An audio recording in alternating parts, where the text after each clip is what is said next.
প্রভুজি আমাদের বলছেন, মানুষ হচ্ছে দেবত্বের অনন্ত অধিকারী।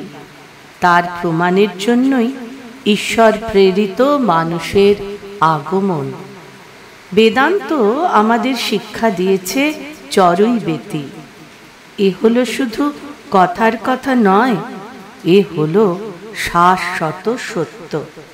ভীরুতা কাপুরুষতা ত্যাগ করে দুর্দমনীয় গতিতে এগিয়ে গিয়ে পর্বতের শীর্ষ চূড়ায় পৌঁছানোই প্রত্যক্ষ অনুভূতি, চরম উপলব্ধি, পিতা পুত্রের মুখোমুখি সাক্ষাৎকার, অন্তর্নিহিত দেবত্বের প্রকাশ। আভ্যন্তরীণ মূল্যবোধই আমাদের শক্তি, আমাদের প্রেরণা।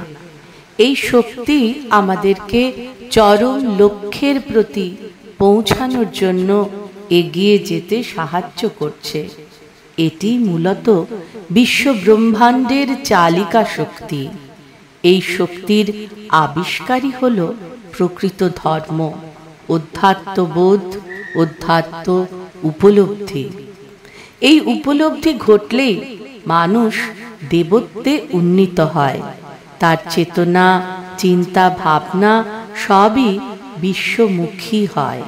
জাতি, বর্ণ, সম্প্রদায় সবের ঊর্ধ্বে উঠে এই দেব মানব সেদিন স্বাভাবিকভাবে বিশ্ব মানব হয়ে ওঠে। পরমারাধ্য প্রভুজিকে আমার অনন্ত প্রণাম।